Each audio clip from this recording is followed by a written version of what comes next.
Reputation can be fiercely defended as freedom, especially in high-stakes political conflicts. Detained leader of the proscribed indigenous people of Biafra, Nnamdi Kanu, has filed a 20 billion naira defamation lawsuit against the spokesperson of the Nigerian police, Muyiwa Adejobi.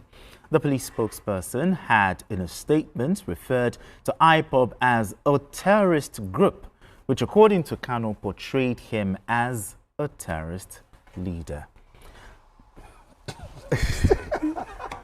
Why the chuckle? But anyway, but really, I want to ask, what is giving the IPOB leader the courage to sue the Nigerian police spokesperson, Muyiwa Adejobi? I mean, how credible are the issues he's raising here? The last administration, went to court, and through the court, IPOB was declared as what? Was prescribed as a terrorist organization. And anybody that obnobs or parades himself, maybe as a member, leader, sponsor, or anything around IPOB and similar organizations, who are they?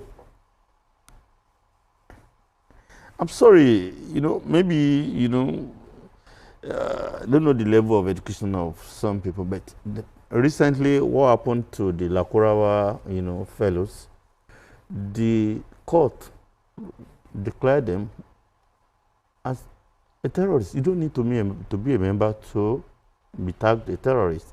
You sponsor them, you obnob with them, you do business with them. Anyone that, hovers around Lakurawa and all other similar organizations, that's who they are. And unfortunately, that's our law. It's not the opinion of anybody. It's not about emotions. It's not about being nice or not being nice. Now, I think how much is he asking? 20 billion. 20 billion. That's outrageous. But according to the legal team of IPOB, they said they have a court order, a court order, a high court order, saying that prescription in 2017 is illegal, unconstitutional. So that's what, on that basis, the IPOB leader is saying that what the police spokesperson said was wrong. What are your thoughts? By the laws of Nigeria, because it is gazetted. Look at the Lakurawa example I gave. By the way the country, in every country, the moment it is gazetted, you will have to go as far as maybe the Supreme Court to be able to expunge it. So the major question is this: looking at the allegations, leveled, against the police by the IPOB leader, I'll ask you: is IPOB? Don't forget that the man in question, is also a lawyer. I'll still come back to that. But the big question. I'm talking about the police. Yeah, exactly. Police spokesperson. The big question is IPOB a terrorist organization or not? Looking at the allegation. No, well, I want to take you from where Adekunle left. Now, in 2017, the federal government actually went to court, and that was where they got the order. And then it was the late Justice Kafarati that actually proscribed IPOB. Okay, and all his activities. Okay. And I think that was the premise that Nnamdi Kanu was kept in prison for a very long time, even though he even won some of the cases in 2018 and some other based on his fundamental human rights. But in 2023, a high court in Enugu, Justice Onovo. Is it state or federal? States. Hold on now, because when you say high courts, because they are of coordinate jurisdiction. Jurisdiction, okay. They are both of coordinating jurisdiction. So if you look at it, that particular Justice Onovo, actually said the IPOB was not a terrorist organization, that everybody has the right for self-determination. Okay. In fact, because I remember then, in fact, Nnamdi Kanu actually sued the federal government and the Southeast governors, whereby even the justice actually said that the federal government should even pay him and even write letters of apology to him, pay him 8 billion. That was in the judgment. That was in 2023. Over his abduction, no? No, that is it. No, it's over this IPOB matter. You understand? Okay, I'm listening. So now, for us, okay, why Adejobi is now writing this? Perhaps Nnamdi Kanu is now looking at this Justice Onovo's order. Okay. Okay, declaring that you shouldn't have even, declared, because he proscribed it. That is what the order was. Okay. That he proscribed that IPOB is not a terrorist. Yes, that everybody has a right. So perhaps that is where Nnamdi Kanu is drawing his own premise from. Okay. And holding the fact that you can't call me a terrorist or anything that is linked to IPOB as a terrorist organization. Perhaps that is where he's drawing it. So, then where is the police spokesperson drawing his from? Now, the police spokesperson might also be drawing his own inference from the Federal High Court, which, just like Adekule is saying, yes, because terrorism is a federal matter. What we are talking about is that the federal government of Nigeria gazetted it that IPOB is a terrorist organization, Lakurawa a terrorist organization, and all other similar organizations. If you now like, you can go to your backyard, high court or anywhere and say whatever. There is no high court that can overturn the decision of another high court. But don't forget that they've gone to appeal court. No, they've gone to... You will now go to appeal court until it is overturned. But as of today, that is the law. The first one done by the Federal High Court. No. But when they went to the appeal court, was it set aside or? No. It was set aside. It was set aside. Adjourned. But there is no order yet. No order. So the appeal court has not sat. Has not sat on the matter. They've already gotten the final briefs from all the council. So it is left for them, for the appeal court to now fix a date whereby they will now say, okay, fine, whether IPOB is a terrorist organization, whether Nnamdi Kanu is, whether we will now say that Nnamdi Kanu is a terrorist leader or not. So you get. But was the police spokesperson wrong? Looking at things. No, it's not wrong. It's not wrong. It's not wrong. No, the laws of Nigeria being gazetted, IPOB is a terrorist organization until it is declared otherwise, not by any state high court. No, you will need to go as far as any other court. Higher jurisdiction. Like until when? So are you saying, Adekule, are you now saying that another person cannot take that matter to, because it's gazetted, another person cannot take it to court? I said you can go to court of higher jurisdiction. That is what I'm saying. The case is now at the court of appeal. Court of appeal, but there's no order yet. But the law has changed. That is the point I was trying to make. Everybody has a right to. We abuse the courts a lot in Nigeria. How would a federal court make this? And you are now going to state high court. But since our politicians do it a lot, why will everybody not do it? It's only done in Nigeria. No other place you do that. When you are dissatisfied, if a federal high court makes a decision, issues a decision, you go to the higher court. If you are dissatisfied, not going to your backyard, high court, another high court to now do something otherwise. So no. So the law of Nigeria has not changed. That's the point I was trying to in other words, Nnamdi Kanu suing the police spokesperson. How do you see this going? I see nothing. You think it's going to be thrown out? Because why not? Because you think so. It's going to be thrown out. It's a waste of time of the court. See, the law of Nigeria. The people you are talking about are not, ignorant people. I'm talking about the police. You get what I'm saying? Go to the police. Look at the hierarchy. So are you saying that the police have never lost a case? They've lost a case. They've lost several cases. I'm not talking about losing a case. So the thing is, when they go to court, the point I was trying to make is, they are in order to call a proscribed organization as a terrorist organization. The police based on the Gazette laws of Nigeria.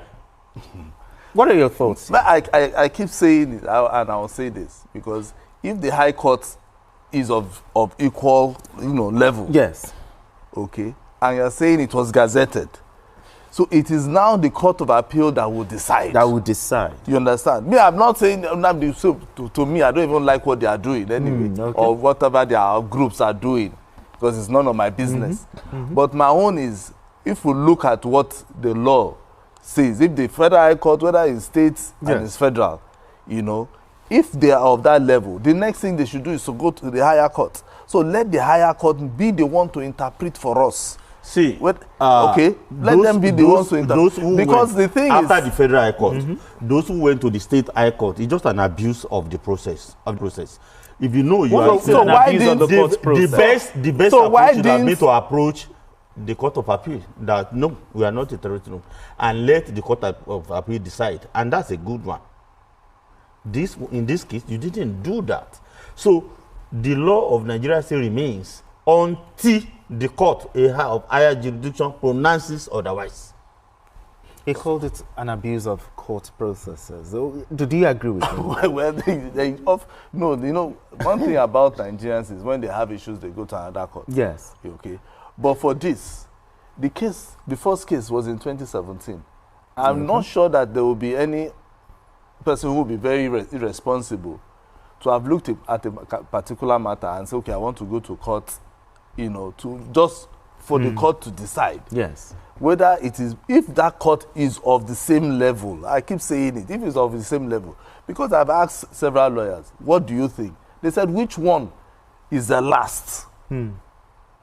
Which order is the last? That was the one in 2017. Wasn't you say it was gazetted, fine. Yes. Now the second one also came in June 2024, and the last one from the government, I think, came in at maybe November 2023. Yeah, but the point we are just making is the statement from the police, calling them a terrorist. You're saying that is another based on the Gazette of the laws of Nigeria of 2017. It is another. So until when it gets to the appeal, fine.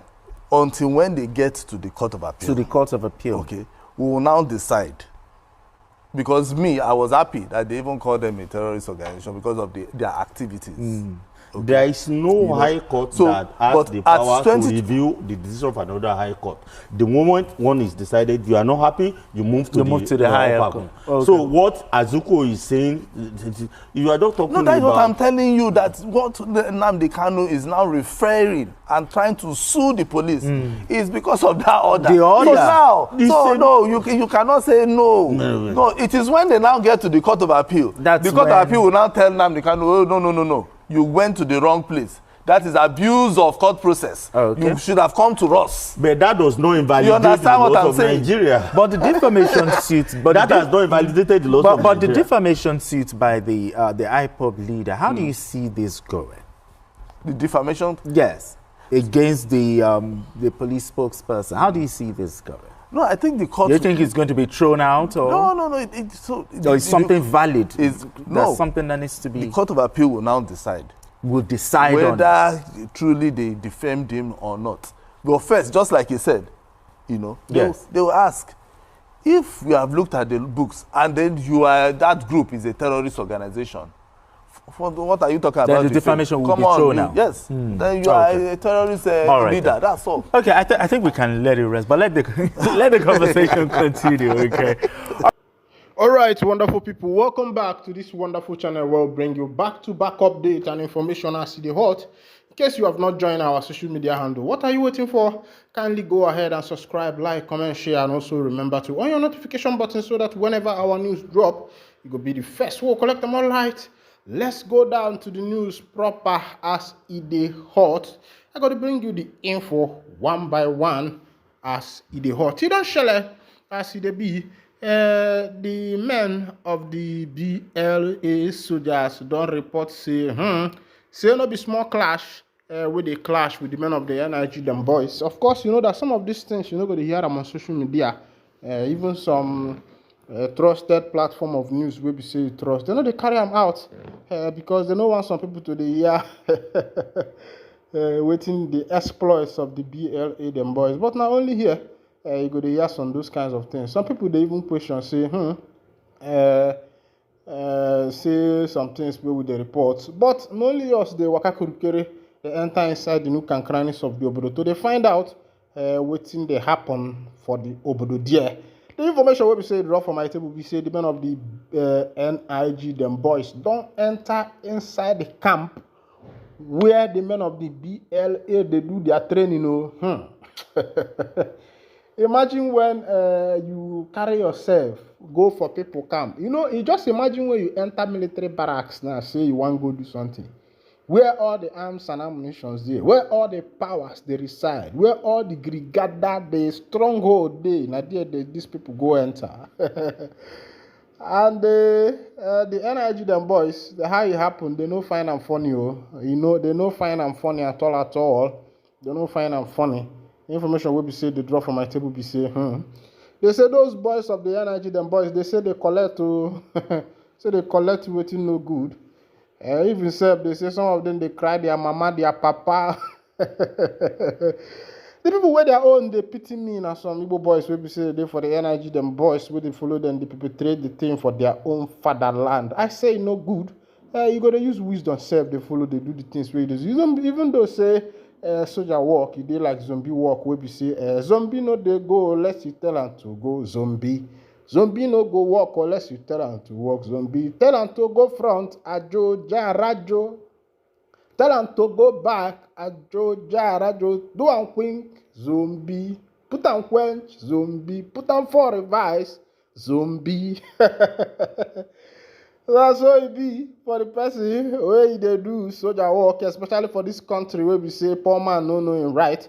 Of course, they say that the court is the hope of the common man, but for Nigeria, the court is the hope of the rich man, because the rich man can use his money and buy your judgment, and that is why the reason is because our leaders has put us in a poverty-stricken position, whereby they are using poverty as a weapon to manipulate the poor masses.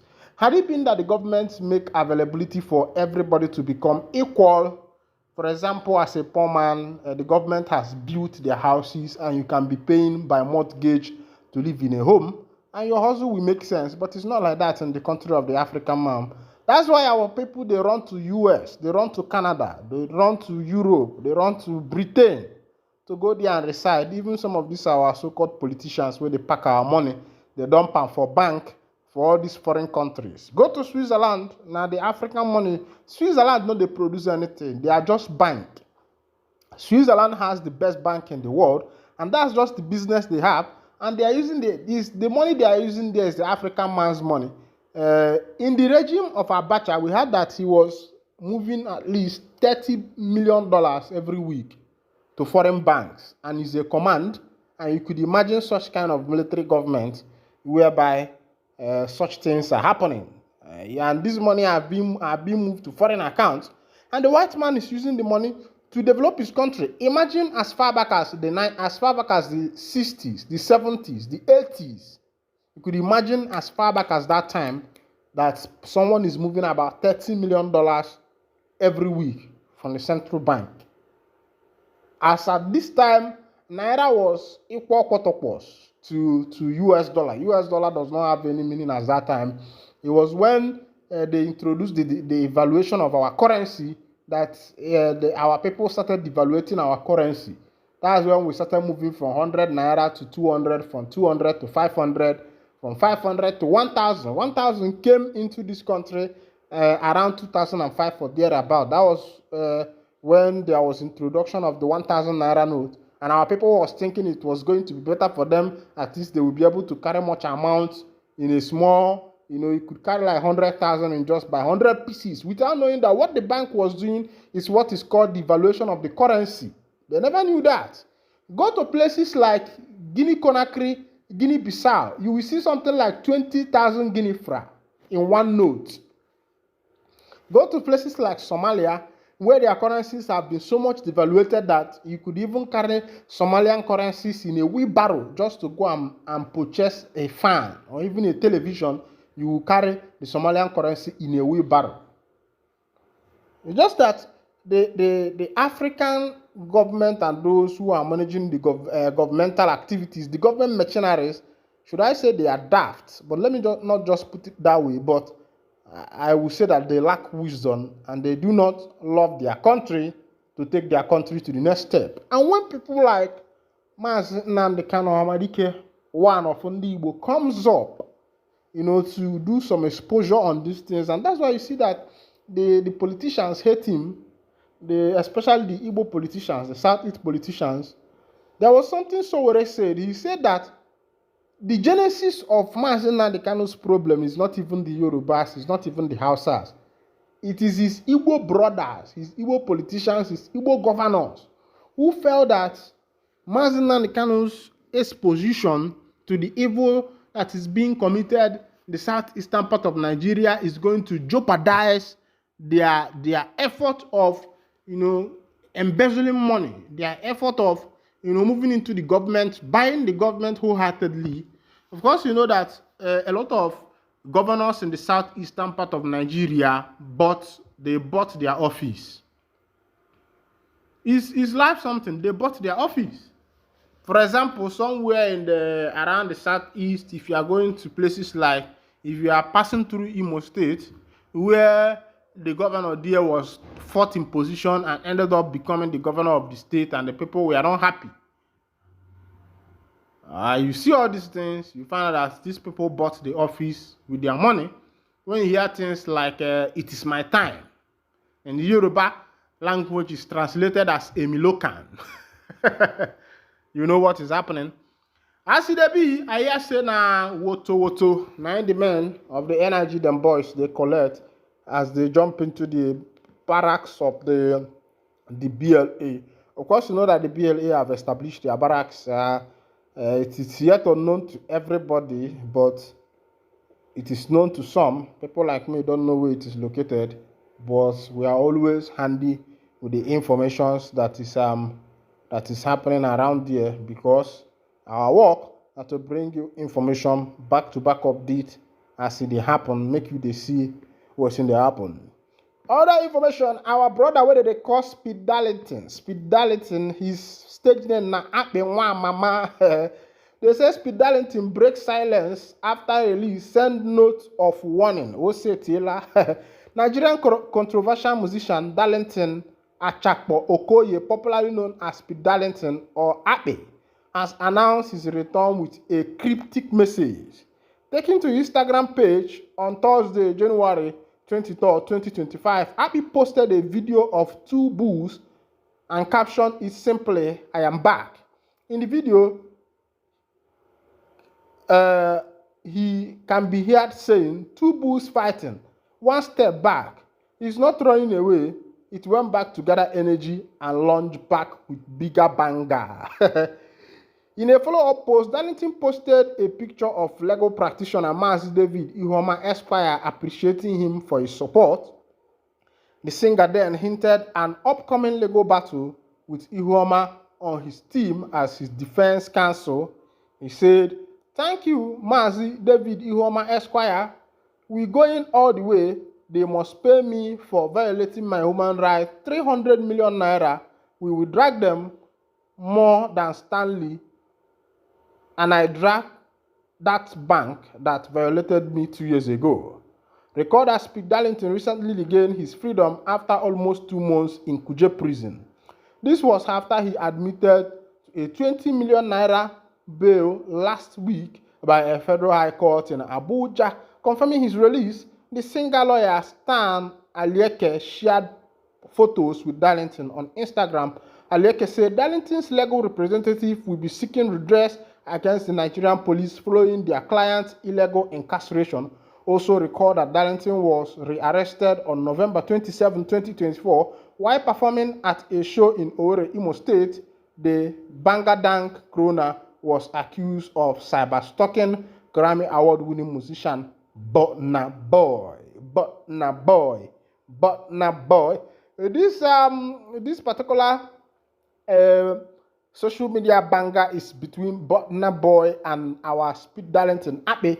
Remember that the first time Akbe was arrested, That was before the Prime Minister of the Biafra Republic government in exile, Mazi Simon Ekpa, was taken by the Finnish government. He gave an order, ultimatum, that Akpi should be released, and immediately Akpi was released. And that's to show you the power of Mazi Simon Ekpa. All right, this is where I'll be winding down the curtain. And if this is your first time of joining us on this wonderful channel, kindly go ahead, subscribe, like, comment, share. And also remember to on your notification button so that whenever our news is dropping, it will be the first we'll collect them. Thank you for listening. God bless you.